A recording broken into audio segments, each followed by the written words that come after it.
Hi, welcome to Everyday Orthodoxy. I'm your host, JV Howry, and today we're going to talk about sort of the saints for this week. Because of the episode on Wednesday concerning the exaltation of the cross, we're a little bit rushed to talk about all the great saints this week. I mean, there are a bunch, but there are sort of three main ones from Monday, Wednesday, and Friday that I think are kind of some of the most popular saints, certainly. But anyway, so the three groups of saints I kind of want to talk about today are St. Euphemia, who comes from Chalcedon, who becomes super important in the history of the church, not just because she was a great martyr who worked many miracles, but because she is one of the deciding factors at the Council of Chalcedon, which confirms both the divinity and the humanity of Christ being complete humanity and divinity, united in a single person, a single hypostasis, without confusion, without admixture, and inseparably. The two confessions of faith at that council, the confession of faith that said that Christ now had a conjoined nature, and the confession of faith that proclaimed orthodoxy, were placed in her casket, in the reliquary with her. And the Orthodox confession ended up on her chest, and the heterodox one below her feet. And that's how that was one of the ways in which the representatives of the council knew what the correct profession of faith was. So she's super important, and there's some really great stories about her, especially in modern times, actually.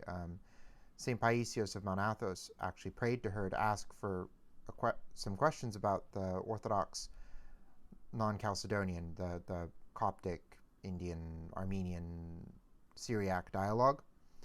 He asked whether or not it was true that we really had the same faith, it was all just semantics. And St. Euphemia told him, no, that it's actually important that the confession of faith from Chalcedon be kept and maintained. So keep that in mind. We also celebrate this week Saints Faith, Hope, Love, and their mother Sophia. These three saints are very frequently known by their names translated, so they show up just about everywhere. And they're very popular. You can find folk songs written about them. You can find akathists, canons, etc. Lastly, the one I'm going to focus on the most over the course of this episode is St Eustace, or Eustathios, and his wife Theopiste, and their sons Agapitus and Theopistus. He's also sometimes known as St Placidus for his pagan name. I think it's easiest if I just read his life from the prologue as written by St. Nikolai Velimirovich. He's a great saint. I recommend looking up more about him.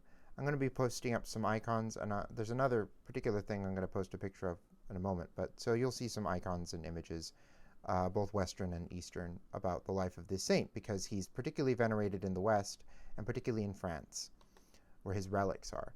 So, the holy great martyr Eustathius, or Placidas. Eustathius was a great Roman general during the reigns of Emperors Titus and Trajan. Though he was a pagan, Placidas, for that was his pagan name, was a just and merciful man, similar to Cornelius the centurion, who was baptized by the apostle Peter. Out hunting one day, he pursued a stag.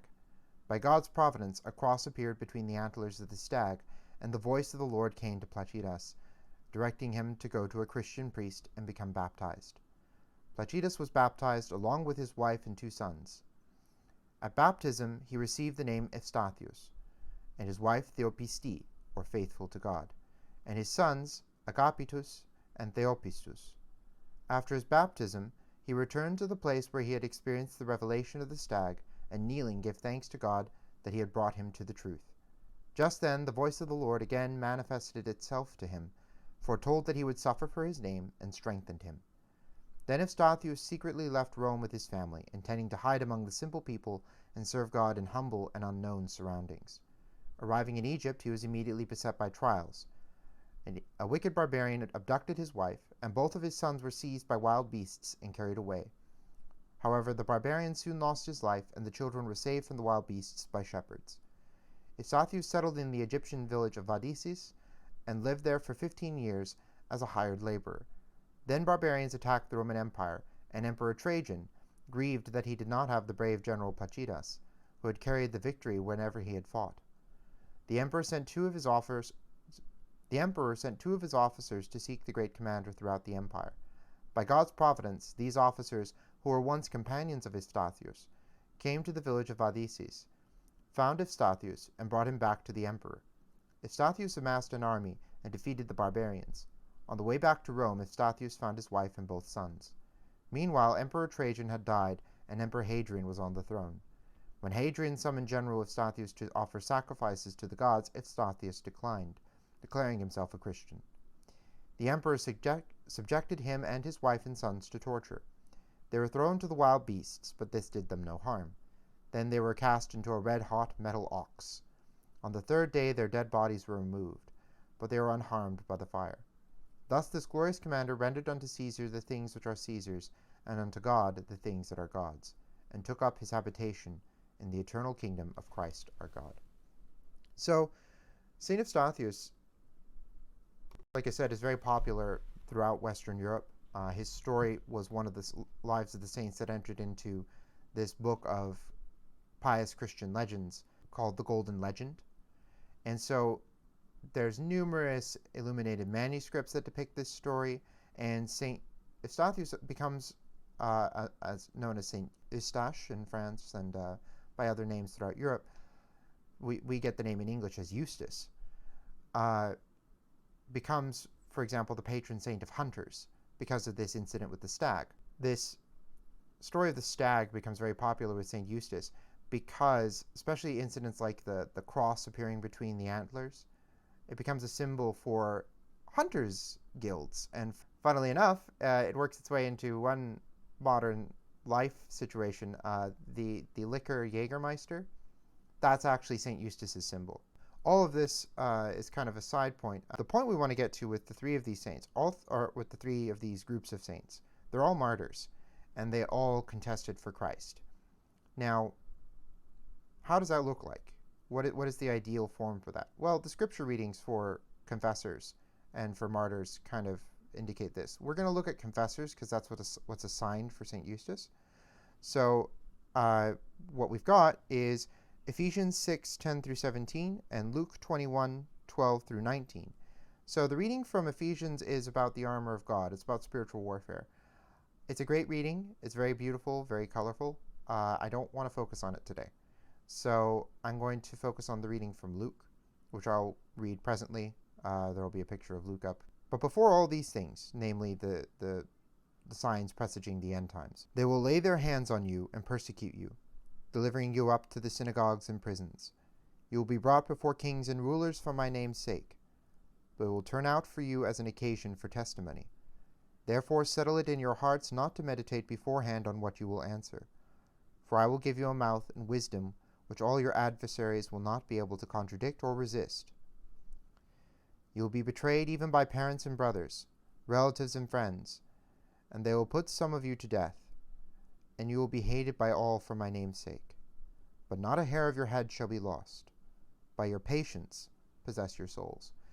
Now, it's this patience I want to talk about, as well as the idea that we're not to contemplate what we're going to say beforehand.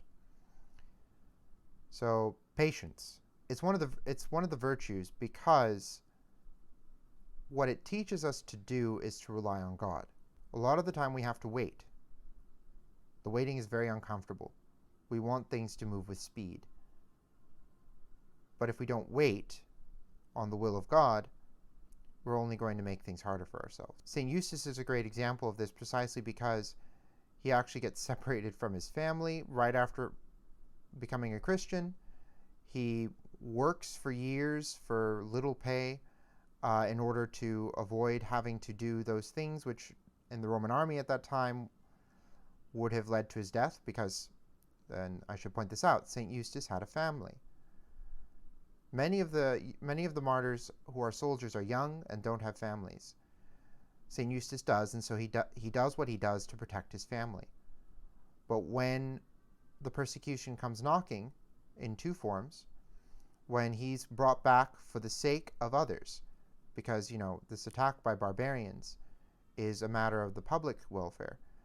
And Christ himself says, no man hath greater love than this, that he die for his brother. St. Eustace puts himself into harm's way to protect his brother by fighting on behalf of the emperor, to prevent, thousands of people being killed, displaced, tortured, and so on. So he very selflessly leaves his retirement specifically to do this thing. And when he's brought before the next emperor, Hadrian, on grounds that he won't offer the sacrifices, St. Eustace did everything in his power to avoid putting himself into this danger. He wanted to live for Christ, and he was willing to do that in a very obscure way, because God sees all things. There's nothing to worry about in that. But when he's put into this position where he must confess, and when his family is put into this position where they must confess Christ, they do. And they do so with great grace and fervor. They refuse to deny the Lord. And so they're given what they need to be a witness before the kings and powers of this world. And it's by patience that they possess their souls. They didn't go rushing into this fight.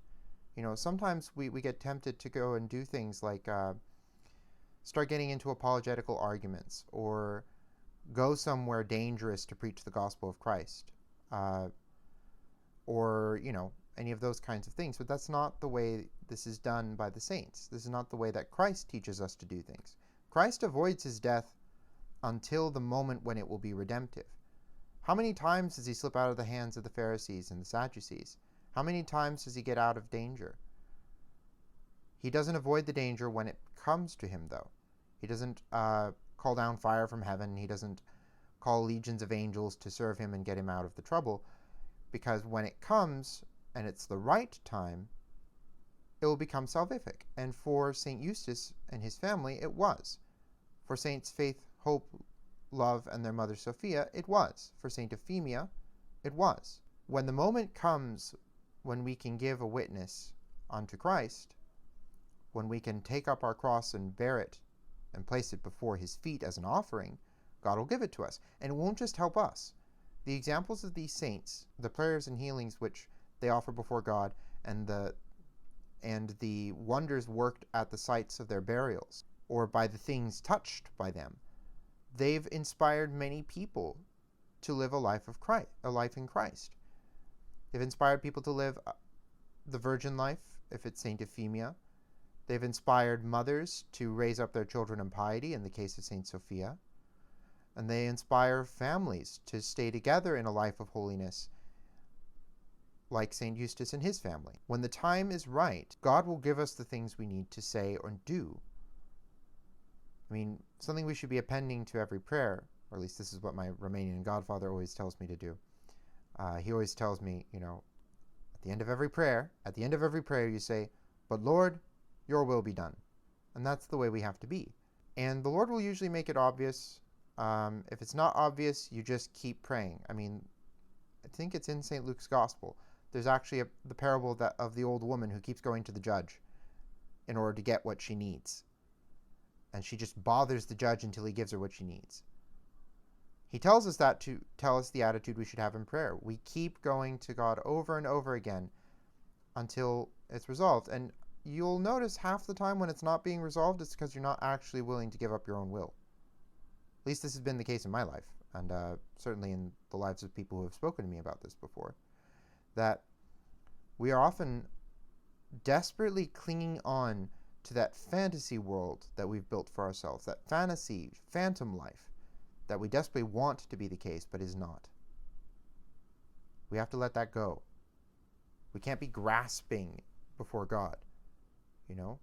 We have to have our hands open to what he's willing to give us. And he will often give us exactly what we need, usually no more, no less. But he'll give us exactly what we need in order to be saved. And the whole goal of our life here is to be with God eternally, to be in that loving relationship with him unto the end of all things and beyond.